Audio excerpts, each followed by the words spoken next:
자, 이번 영상에서는 구글 맵을 어플리케이션에 적용하는 방법에 대해서 살펴보도록 하겠습니다. 현재 안드로이드 어플리케이션에서는 지도를 출력하기 위한 표준 라이브러리를 제공하지는 않습니다. 각종 어플리케이션에서 지도 서비스가 많이 사용되어지고 있기는 하는데, 이 지도라는 것이 특정 업체의 컨텐츠라서 현재 어플리케이션에서는 다양한 업체의 지도를 사용을 할 수 있습니다. 대표적으로 구글의 지도도 있지만 우리나라 같은 경우 네이버의 지도도 있고 다음의 지도도 있는 것이죠.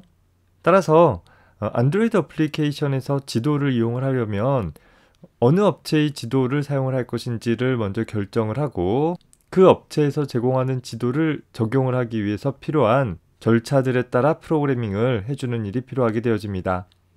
이번 영상에서는 안드로이드 어플리케이션에서 널리 사용되어지는 구글 지도를 현재 어플리케이션에 적용할 수 있는 방법을 살펴보도록 하겠습니다. 구글 지도를 사용을 하기 위해서는 먼저 플레이 서비스라는 라이브러리 API를 이용을 해야 합니다. 현재 개발자 SDK에 플레이 서비스 라이브러리가 설치되어 있는지를 확인을 해보고, 설치가 되어 있지 않다라고 한다면 설치를 진행을 해줘야 될 것입니다.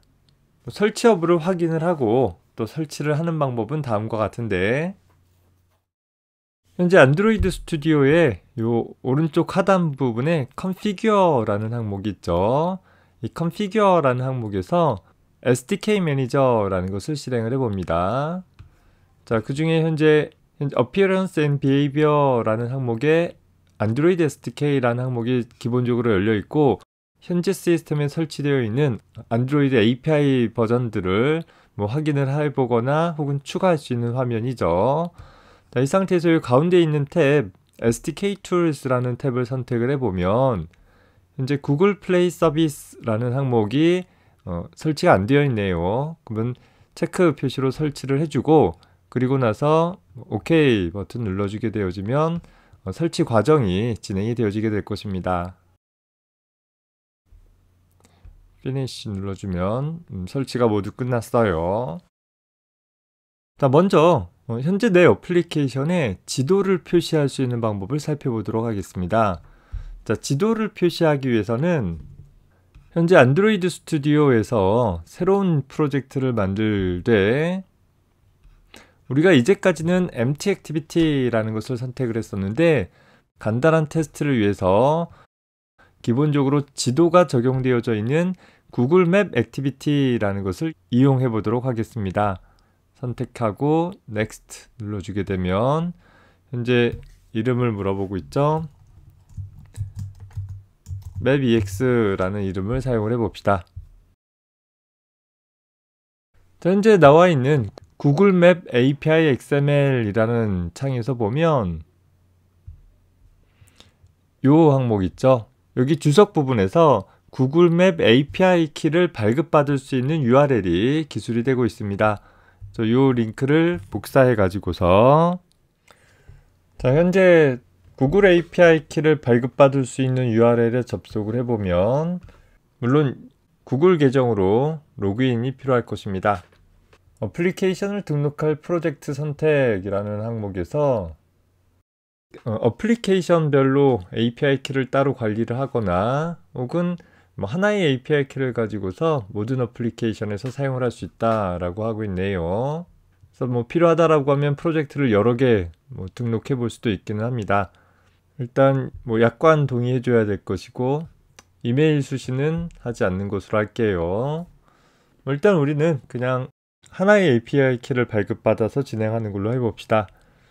동의 눌러주면, 자, API 키를 호출하기 위해서 API 키 만들기 버튼 눌러주면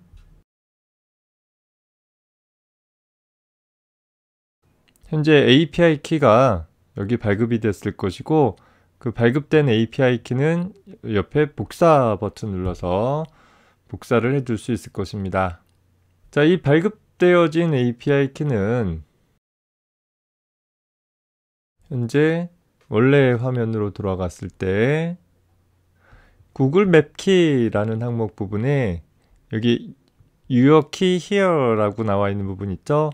이 부분에다가 복사한 내용을 붙여 넣어주면 됩니다.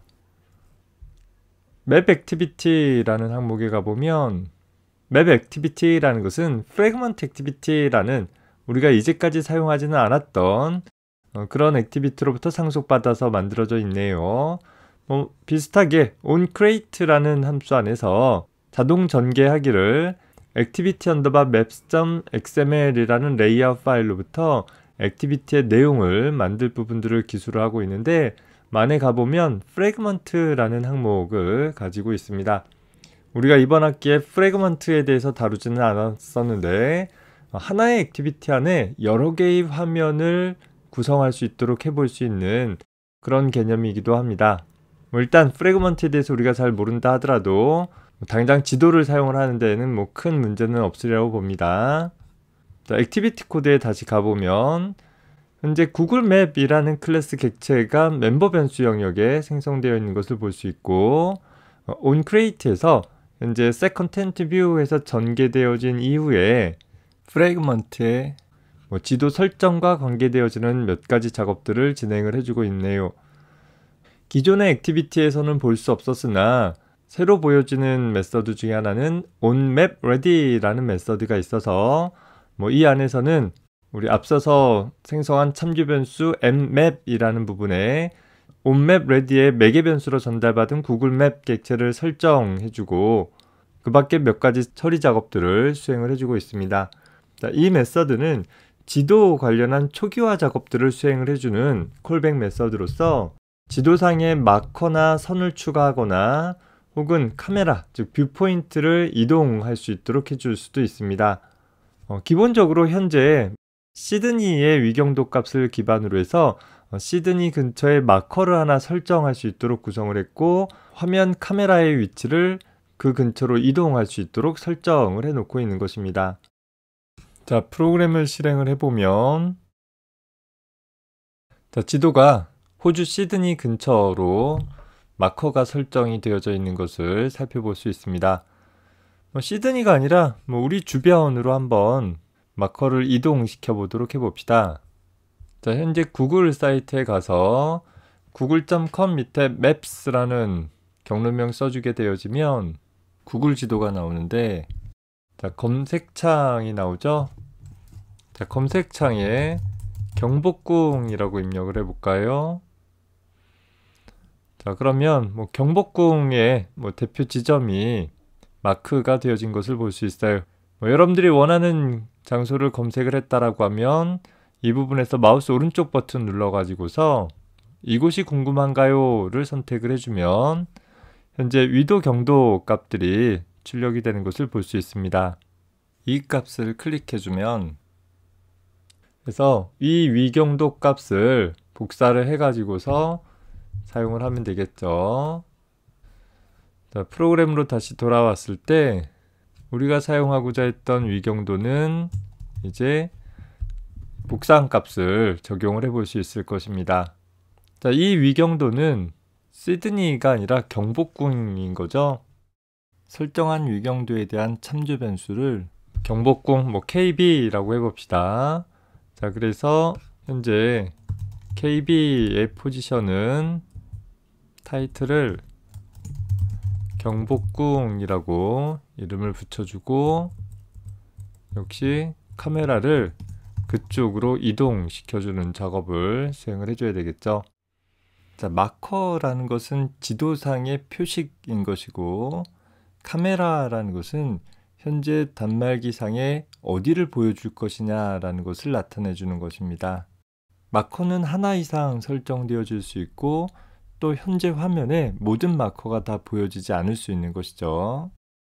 단지 무브 카메라만 하면 아까 살펴봤듯이 호주 대륙이 다 보일 만큼 좀 카메라가 높게 위치를 하고 있기에 카메라를 좀 아래쪽으로 내리기 위해서 이제 애니메이트 카메라라는 메서드를 사용을 해볼 것인데 카메라 업데이트 팩토리라는 것을 이용을 해서 줌 to 하기를 약 17.0f 정도 확대를 해봅시다. 줌2의 인자로 사용한 줌 레벨은 보통 약 2.0에서 21.0 사이의 플롯 타입의 상수 값을 지정을 해주게 됩니다. 자, 프로그램을 재시작해주면 자, 이제 보면 지도가 경복궁 근처로 와 있는 것을 살펴볼 수 있죠. 자, 이때 우리가 마커 부분을 클릭해 주게 되면 우리가 타이틀로 설정한 텍스트 값이 표시가 되어질 것이에요. 자, 만약에 타이틀을 클릭했을 때 다른 동작들을 하고자 한다라고 하면 그에 대한 이벤트를 추가를 해주면 됩니다. 예를 들어서 추가하기를 mmap에다가 set on info window click listener라는 리스너를 추가하기를 자, 여기다가 new 구글맵 on info window click listener라는 리스너로부터 객체를 생성을 하되 얘가 리스너니까 몸체를 재정의해 주는 일이 필요하겠죠. 자, 그리고 그 안에서 구현되지 않은 추상 메서드를 구현해 주도록 해주면 on info window click 이라는 메서드가 추가된 것을 볼 수 있을 거예요. 여기서 내가 마커를 클릭했을 때 하고자 하는 일, 예를 들어서 전화 걸기 화면을 띄운다 라고 한다면 전화 거는 액티비티에 대한 암시적 인텐트를 생성을 해서 액션 다이얼하기를 인텐트 객체에 set 데이터 저런 전화번호가 있다라고 가정을 해봅시다. 전화 걸 수 있는 화면에 대한 액티비티를 실행시킬 수 있도록 구성을 해봤습니다. 이제 프로그램 실행하면 자, 이제 마커 클릭하고 타이틀을 클릭을 해주게 되면 전화 거는 화면이 나타나서 바로 지정된 번호로 전화를 걸 수 있도록 해볼 수 있는 것이겠죠. 자, 우선은 현재 안드로이드 어플리케이션 상에 구글 지도를 어떻게 표시할 수 있는가에 초점을 맞춰서 간단한 예제를 살펴봤습니다. 더불어 표시되어진 지도상의 특정 위치에 마커를 설정을 하고 또 현재 어플리케이션에 표시되어질 지도의 영역을 내가 보고자 하는 영역으로 설정하는 방법과 마커를 클릭했을 때의 이벤트 처리 정도 간단하게 살펴봤습니다. 이후 영상에서는 위경도 값으로 내가 설정한 좌표가 아니라 단말기의 현재 위치를 기반으로 해서 화면을 나타내 줄 수 있는 방법과 구글 지도의 좀 더 세부적인 여러 가지 설정들에 대해서 살펴보도록 하겠습니다.